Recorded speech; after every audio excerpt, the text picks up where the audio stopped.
오늘의 말씀의 설교 제목은 고난 중에 유익을 발견하라. 고난 중에 유익을 발견하라 라는 제목으로 함께 하나님의 말씀을 나누도록 하겠습니다. 오늘 이제 본문까지 지난주에 이어서 3장 전체를 이제 보게 되는데요. 그 욥이 자신의 처지와 이 삶에 대해서 굉장히 비관적으로 이렇게 태도를 취하고 있는 것을 보게 됩니다. 자신의 이 어려운 처지, 그리고 그 어려운 고통스러움이 왜 찾아왔는지를 발견하지 못했을 때 그 마음에 찾아온 절망감과 그 낙담하는 마음을 해결할 수가 없었던 겁니다. 그래서 지난주 3장 1절로 10절까지의 말씀을 보면 욥이 자신의 생일을 저주하죠. 왜 태어났는지 모르겠다. 차라리 그때 죽었으면. 오늘 11절에서 12절까지 그런 이야기를 하다가 오늘 이제 본문 이제 끝절까지 나아가면서 그 비관하는 그 말이 그 수준이 굉장히 깊어지는 것을 발견하게 됩니다. 오늘 11절에 보면 어찌하여 아니하였던가, 어찌하여 내가 태어나면서 죽지 아니하였던가 라고 이야기를 하고 있습니다. 여기서 이 람마라는 이 히브리어 원어를 보면 무엇 때문에 강한 의구심을 드러내는 그런 뜻을 가지고 있습니다.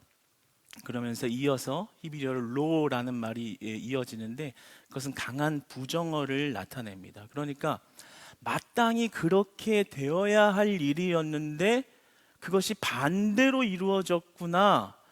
마땅히 그렇게 되어야 하는 일이 정반대의 결과를 낳게 된 그 상황에 대해서 당혹스러워하는 그러한 뜻을 가지고 있습니다. 그러니까 나는 당연히 죽었어야 되는데, 이 세상에 빛을 보지 말고 그냥 죽었어야 됐는데, 근데 그렇지 않고 살았다는 것이 절망스럽다. 그렇지 말았어야 되는데 라는 그러한 자신의 탄생, 자신의 생일을 굉장히 비관하고 저주하는 그런 욥의 모습을 보게 됩니다. 그러한 비관 속에서 욥의 처지가 참 이해가 되죠. 우리도 삶에서 이 고통을 겪었을 때 욥과 같은, 아니면 어떨 때는 저희는 욥보다도 더한 그런 고백도 서슴지 않고 할 때가 있잖아요. 삶이 너무 힘들면. 그러니까 이 욥이 당한 곤혹함과 그 무게의 그 답답한 그 심정이 얼마나 깊이 있게 그 안에 있는가를 보게 되면서 우리가 그 욥의 처지가 이해도 되는 것이죠. 욥은 오늘 본문을 걸쳐서 말하기를 20절에 보면 번뇌가 많았다. 21절로 22절에 보면 죽고 싶어도 죽음이 오지를 않는구나. 나 왜 죽을 수 없는가? 23절 보면 사방으로 길이 막혀 있다. 24절에 이어서 탄식이 앓는 소리가 가득하다. 그리고 마지막 25, 26절에 보면 두려워하면서 나에게는 평안이 없다. 얼마나 그 욥이 인생의 끝자락에 서 있는가. 정말 우리 이 식으로 그냥 말하면 갈 때까지 가게 된 그런 인생의 끝자락에서 그 자신의 모든 것을 비관적으로 이렇게 대하며 고백하고 있는 참 그런 안타까운 욥의 모습을 보게 됩니다. 그가 3장 초반에서는 자기의 생일을 이렇게 저주하다가 다양하게 그렇게 저주하면서 그 비관함을 쏟아내다가 이제 오늘 3장 이제 중후반부로 넘어오면서는 이제는 생일을 저주하는 것을 넘어서서 죽음을 갈망하고 죽음을 희구하는 모습을 더 짙게 보게 됩니다. 지금 죽었으면 좋겠다, 이런 말을 하는 거죠. 처음에는 비관하는 저주의 말을 하다가 태어나지 말았어야 되는데, 그냥 한탄스러운 말로 끝날 것 같았는데 계속 그 말을 늘어놓게 되자 깊어지고 결국에는 지금 죽었으면 좋겠다, 이런 안타까운 고백을 하는 것입니다. 13절에 보면 그렇지 아니하였던들 이제는 내가 평안히 누워서 자고 쉬었을 것이니 죽었으면 좋았겠다. 22절에 보면 무덤을 찾아 얻으면 심히 기뻐하고 즐거워하나니. 그러니까 무덤 속에, 그러니까 죽었으면 최후의 수단으로서 내 생명이 끊어지면 차라리 기뻐하고 즐거워하겠다. 왜냐? 이 현실에서 내가 겪고 있는 고통이 끝나니까, 내가 이제 더 이상 이 아픔을 보지 않아도 되니까, 만약에 내가 죽는다면 그것은 내가 심히 기뻐하고 즐거워할 일이 되겠구나.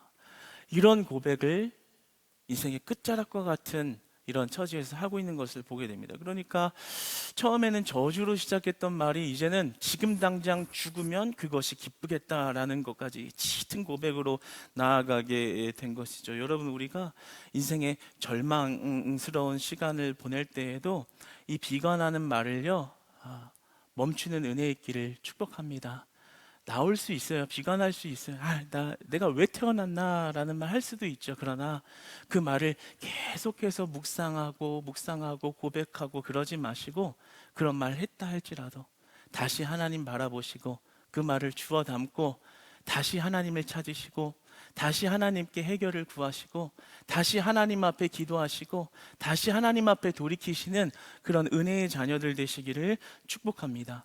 비관을 시작하면요, 멈추지 않는 거예요. 욥은 의인이라는 그런 칭호를 받을 만큼 대단한 믿음의 우리의 선조입니다. 그럼에도 불구하고 그런 어려운 처지, 그런 인생의 끝자락에 가 있을 때 인생을 비관하는 신앙의 단점도 보게 됩니다. 우리들의 모습 아니겠어요?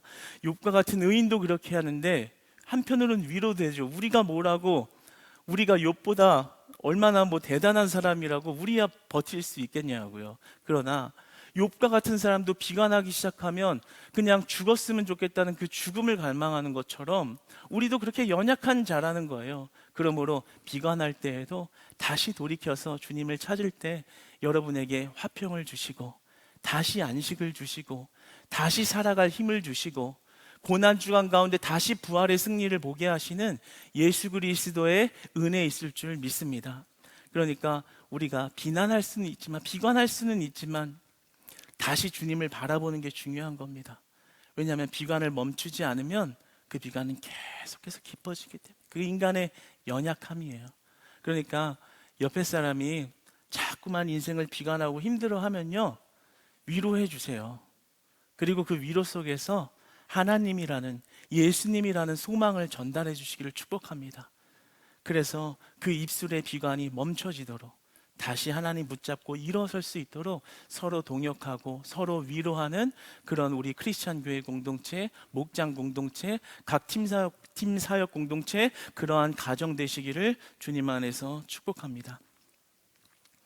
오늘 이 메시지는 단순히 우리가 삶을 대하는 태도에 대한 교훈적 메시지만 주고 있는 것은 아닙니다.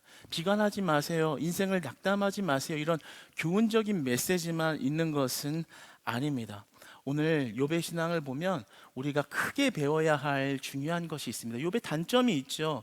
인생을 이렇게 비관한 것, 그것은 분명히 연약함이자 신앙의 단점이라 말할 수 있습니다. 그러나 욥은 우리가 이 모습 속에서 욥의 신앙에 관하여 가장 크게 배워야 할 것이 있는데요, 이렇게 끝까지, 소위 말 우리가 말하는 말로 갈 때까지 간 이런 상황에서 욥이 절대로 포기하지 않은 것이 있습니다. 그것은 바로 하나님의 주권입니다.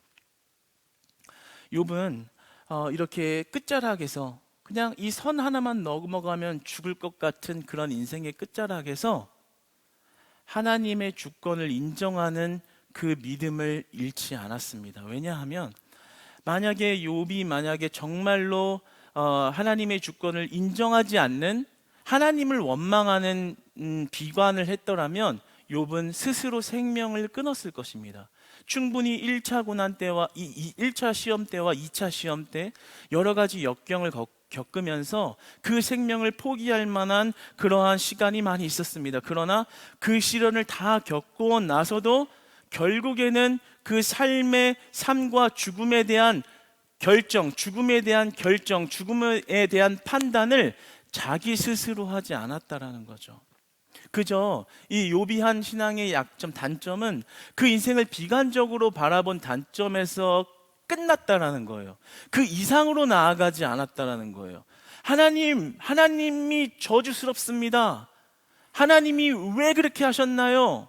하나님을 원망합니다 라는 것을 안 했다라는 거예요. 그저 자신의 인생에 대한 한탄을 했지만 하나님의 주권, 결국에는 이러한 생명마저도 하나님이 주셨기 때문에 내 스스로 생명을 끊을 수 없다. 그 하나님의 주권이라는 영역, 그 선을 넘지 않았다라는 거죠. 여러분, 우리는 살면서요, 이런 폭풍과도 같은 어려움을 겪다 보면 비관할 수도 있어요. 넘어질 수도 있거든요. 그게 인간이에요. 그러니까 욥의 모습이 위로가 되잖아요. 우리의 모습 같아서. 그런데 비관할 수도 있고 실수할 수도 있고 우리 같이 연약한 사람은 넘어질 수도 있지만 반드시 우리가 실수하면 안 되는 것이 있습니다. 그것은 바로 하나님의 주권을 넘어가지 않는 것입니다. 하나님의 주권을 포기하지 않는 것입니다. 하나님의 주권을 끝까지 인정하는 것입니다. 우리가 우리의 삶에서 갈 때까지 갔어도요, 그 선만은 넘어가지 않으시기를 축복합니다. 여러분, 왜 사람들을 대하다 보면 꼭 이렇게 선을 넘는 사람들이 있잖아요. 그렇죠? 그러면 잘 하면서 마음이 열리고 관계를 깊이 있게 다가가려고 하다가도요, 그 상대방이 친해지고 그리고 관계가 깊어지는 영역에서 즐거움과 화목함을 이뤄가야 되는데 선을 자꾸만 이렇게 넘어와서 그 상대방을 힘들게 하면 관계가 깨지는 거예요. 어려운 관계로 되는 거예요. 그런데 간혹 어떤 사람들은 친해지면 친해질수록 참 보이지 않는 선을 잘 지켜서 그 융화되어지고 좋은 관계가 계속해서 돈독해질 수 있도록 하는 그런 사람들이 있어요.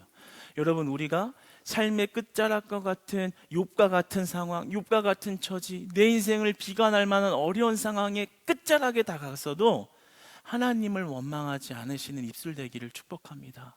그 상황 가운데서도 도리어 하나님을 붙잡으시고 하나님을 포기하지 않으시는 그러한 반석 위에 세운 믿음 되시기를 축복합니다. 여러분, 우리가 하나님의 주권을 끝까지 인정해야 되는 거예요. 근데 우리가 삶을 돌이켜보면 얼마나 우리 마음대로 우리의 삶의 주인이 내가 되어서 내 주권으로 그렇게 삶을 살아가는지 모릅니다. 사실 하나님이 우리의 삶의 전부고 하나님의 통치함과 하나님의 결제 속에서 우리는 살아가야 하는데 내 맘대로 살아가는 거예요. 여러분, 오늘 하루 하나님의 주권 안에서 살아가셨나요? 하나님의 다스림 속에서 살아가셨나요? 아니면 분주함 상 가운데 그냥 내 방법대로 그저 생각나는 대로 내 경험대로 사시지는 않았나요?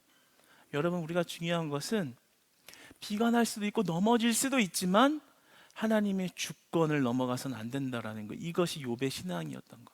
욥기서 전체를 통해서 욥이 하나님 앞에 세워질 수 있었던 유일한 이유, 욥을 의인이라 말하며 욥의 신앙을 본받아야 하는 그 이유, 전체 이유는 욥은 하나님의 주권을 넘어가지 않았다라는 사실이에요. 우리의 신앙이 그러한 신앙 되기를 주님 안에서 진심으로 소망하고 축복합니다. 그러니까요, 여러분이 하나님의 주권을 인정하는 삶을 무조건 살아야 되는 겁니다. 예를 들어서 우리가 주일날 벚꽃이 아무리 예쁘게 폈어도 그래도 하나님을 예배하는 것은 포기할 수 없는 것이죠. 네. 아니, 벚꽃 핀다고 하니까 사람들이 정말 많이 몰려 있더라고요. 밖에 막 돌아다니고. 그래도 하나님을 예배하는 삶을 포기하지 않는 것이죠. 여러분의 삶에 고통이 찾아와서 사람을 만나기 싫고 사람들 앞에 나오기도 싫어도 하나님을 만나러 예배에 나오시는 겁니다. 하나님을 찾으러 예배에 나오시는 겁니다. 하나님의 다스림 속에 있다라는 거예요. 예배 의무를 다하라는 게 아니라요, 나와서 하나님을 경외하라는 거예요. 하나님, 내 삶의 주인 하나님이시잖아요. 나 정말 오늘 어려워서 예배당 나오는 발걸음이 너무 무거웠습니다. 솔직히 기도도 안 나와요. 주님 앞에 뭘 기도해야 될지도 모르겠어요. 그래도 내 삶을 다스리시는 이가 하나님이신 것을 믿습니다. 이것을 회복시키실 리도 하나님의 주권 속에 달려있다는 거, 그 사실 저는 믿어요. 그래서 오늘 하나님 예배하는 거 포기하지 않고 나왔습니다. 하나님, 이 내 마음을, 이 작은 신음도 하나님 들어주시고 이 예배를 받아주시고 하나님 나를 회복시켜주세요. 넘어진 나를 일으켜주세요. 여러분 입술에 비관적인 말이 떠나갈 줄 믿습니다. 하나님이 찬양의 소리를 회복시키실 것입니다. 그리고 하나님을 바라보게 하시며 그 절망 가운데 하나님의 주권의 능력을 여러분의 삶 가운데 펼쳐가신다는 사실을 믿으시기 바랍니다. 그러니까 우리는 하나님의 주권을 절대 포기하면 안 되는 거예요. 혹여나 오늘 이 고난주간에도 하나님 앞에 이 인생을 비관하며 원망하며 이 3일간을 보내시고 또다시 이 예배당에 나와 하나님을 찾으신 분이 있다면 오늘 하나님이 그 상황과 여러분의 심령과 여러분의 마음과 여러분의 생각을 어루만지시사 회복시켜 주시는 은혜의 길을 소망합니다. 여러분 얼마나 이 자리가 축복된 자리인지 여러분이 나온 이 자리요 하나님께서 다 보고 계시고 듣고 계시고 축복하시는 자리인 것입니다. 이렇게 힘들어도 하나님을 기억한다는 것, 하나님을 예배한다는 것, 하나님의 주권을 인정하고 있는 것이죠. 그러니까 차라리 경건한 척 하는 것보다는요, 울면서 인생을 비관하면서 그리고 원망 어린 말을 할지라도요, 하나님의 주권의 틀 안에서 불만을 토로하고 호소하는 것이 더 은혜로운 것입니다. 오히려 성경은 바리새인과 같이 신앙적으로 종교적으로 해야 될 의무를 다 하면서 속으로는 자신들이 외식하고 있는, 속으로는 다른 생각하고 있는 것을 더 악하다고 말씀하시고 그들에게 화가 있을 것이라고 꾸짖으시고 책망하십니다. 하나님은 우리의 연약성을 인정하십니다. 넘어질 수 있는 것도 다 알고 계십니다. 그러나 그 하나님을 의지하기 바라시고 그리고 그 하나님을 의존하기를 원하시고 그 하나님을 만나기를 원하시는 하나님이십니다. 그러니까 여러분이 넘어져도 하나님을 붙잡고 너무 고통스러워도 하나님을 인정할 때 하나님은 여러분의 인생의 주인이 되신 하나님으로서 드러나시고 역사하신다는 것을 잊지 않으시기를 소망합니다. 여러분, 우리는 고난 중에 유익함을 발견할 수 있습니다. 오늘 제목이 그러한 제목인데 이런 제목만 보면 좀 야속하다는 생각도 좀 들 수 있겠어요. 고난이면 고난이지 또 무슨 고난 중에 유익함이란 말인가? 그러면 고난을 받으란 말인가? 고난을 이야기하는 것이 다소 부담스럽기도 하지만 분명 고난 중에 우리의 신앙의 유익함이 있습니다. 오늘 본문 16절을 보면 욥이 정말 큰 아픔 없이 살아왔다라는 것을 좀 보게 돼요. 그러니까 그리고 욥은 고통에 대한 경험도 별로 없었다는 것을 알게 됩니다. 그리고 25절로 넘어가서 보면 그가 굉장히 두려워하는 것, 무서워하는 것이 있었다라고 말을 해요. 우리가 욥기서 초반부에 보았듯이 욥은 두려워했습니다. 무서워하는 것이 있었습니다. 뭐냐면 하나님으로부터 벌을 받을까 봐 늘 경외하는 마음을 가지고 있었어요. 자신의 자녀들이 생일잔치를 하고 축하를 했을 때 그 다음 날이 되어서 혹시나 하나님 마음에 거슬리는 게 조금이라도 있을까 봐 그것을 다시 예배로서 하나님 앞에 제사를 드려 그 회복을 이렇게 구하는 것을 보게 됩니다. 두려워하는 마음이 있었어요. 혹여라도 내가 하나님의 눈밖에 벗어나 하나님 앞에 벌 받을까 봐. 그의 삶은 굉장히 평탄하고 그의 삶의 경험적인 지식으로는 고통에 대한 이해도가 없는 자였습니다. 그런데 그런 자가 감당할 수 없는 고통이 폭풍처럼 밀려왔을 때 그 아픔을 통해 인생을 비관하고 죽음이라는 것을 갈망하는 그러한 처지에 몰리게 된 것을 보죠. 그러나 그러한 상황 속에서 욥은 하나님을 묵상하게 되는 것을 보게 됩니다. 그리고 삶과 죽음에 대해서, 삶 이후의 죽음에 대한 세계에 대해서 깊이 있게 묵상하게 되고 하나님이 도대체 내 삶에 어떻게 개입하시는 분인지에 대해서 더욱더 깊이 묵상하게 되면서 불만 어린 말을 하며 구하는 거예요. 하나님, 내가 왜 이런 고통을 당해야 하는 건가요? 하나님께 호소하고 있고 하나님을 구하고 있고 하나님의 나라를 생각하고 있고 내가 죽고 나서 어떤 세계가 나에게 올 것인가에 대해서 묵상하고 있는 것을 보게 됩니다. 만약에 세상적인 즐거움과 안식과 평안이 넉넉하면 그런 고민을 찾지 않겠죠. 하나님의 나라를 더 묵상해야 되는 이유를 발견하지 못할 수 있습니다. 쉽게 말해 우리가 편안하고 돈 많고 잘 나가고 잘 살 때 하나님을 잘 찾지 않게 되는 것이죠. 이거는 성경의 역사의 반복적인 인간의 습성입니다. 여러분도 그렇죠? 우리 학생들 보면 특히 많이 그런 것 같아요. 이렇게 시험 볼 때, 학교 입시 놓고 있을 때는 주님을 간절하게 찾다가 한번 넘어가고 이제 합격이 되면 또 이제 시들시들. 그러다가 또 이제 취업 앞두고 있을 때는 막 또 이렇게 기도하다가, 그리고 취업되고 나면 또 시들시들. 다 그런 것은 아니지만 결혼 때가 되면 또 어렵고 간절하고 내 삶에 결핍이 있다고 느낄 때는 하나님을 찾고 묵상하고 구하는 것을 보게 되지만, 내 삶이 편안하고 그냥 살만하고 숨쉴만하고 편안하다고 생각하면 하나님을 찾지 않는 그러한 모습이 우리 안에 있습니다. 그래서 우리에게 닥친 고난이 신앙적으로는 유익이 될 수 있다는 거예요. 왜요? 하나님을 찾으니까요. 하나님을 구하게 되니까요. 그것이 유익이 될 수 있다는 거예요. 그런데 우리가 여기서 조금 더 깊이 한 가지 더 나아가야 할 것은, 현실적인 문제 해결만 구하는 그러한 태도는 좀 부족하다라는 것을 알게 됩니다. 보세요. 아까 전에 입시를 치른 학생들이 입시에 대한 결과의 응답을 받으면 더 이상 하나님을 찾아야 될 필요를 못 느끼고, 결혼을 기도한 사람이 결혼을 하고 나면 더 이상 기도를 하지 않고 하나님을 찾지 않고, 그러니까 우리가 문제 해결로서만 하나님을 찾으면 결국에는 진짜 하나님을 만나기는 어려울 수 있다는 거예요. 그런데 그럼에도 불구하고 우리에게 닥친 고난이 진정한 유익함, 예수 그리스도라는 하나님이라는 그 유익함을 진짜 발견할 수 있는 그러한 방법은 무엇일까? 욥이 오늘 한 가지 신앙의 단점을 보이는 것은 17절에 보면 죽음이 문제 해결이 될 것이라고 좀 보고 있는 것이 있어요. 그러니까 도피성이죠. 그래서 이제 한탄을 하는 말이지만, 죽으면 내가 이 문제가 끝날 거야 라는 식의 접근을 하는 것을 보게 되거든요. 그러나 여러분, 죽음이 우리의 문제 해결이 아닙니다. 죽음이 우리 문제 해결이 아닙니다. 만약에 죽음이 우리 문제 해결이라면 죽으면 되는 거죠. 그러면 모든 사람이 죽음을 갈망해야 할까요? 아닙니다. 우리의 진정한 죽음의 해결은 예수 그리스도에게 있습니다. 예수 그리스도는 우리에게 양의 문이 되신다고 하셨습니다.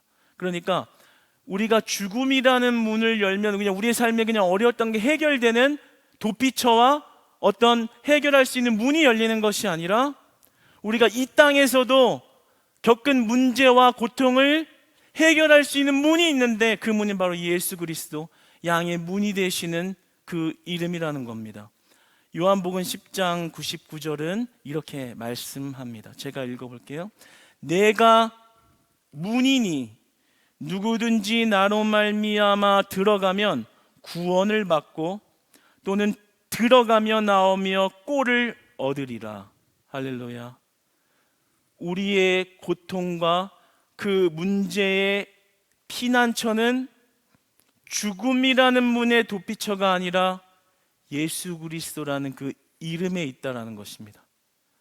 여러분, 여러분의 고난 가운데 예수 그리스도라는 유익함을 발견하시기를 축복합니다.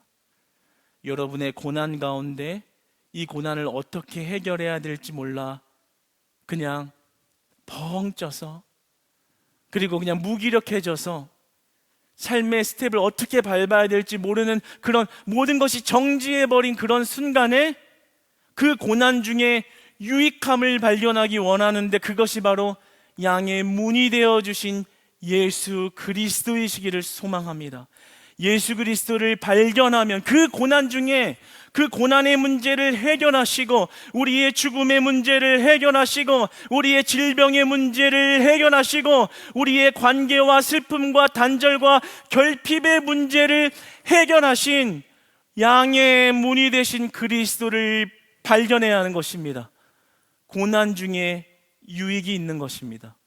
고난 중에 미처 고난이었고 평탄했을 때 내가 진짜 발견하지 못했던 그리스도, 내 삶의 근원적인 문제를 해결하신 그 그리스도, 그 죽음의 문제를 해결하신 그리스도, 그 질병의 근원의 문제를 해결하신 그리스도를 만날 때 고통 가운데서도 소망이 꺼지지 않는 것이죠.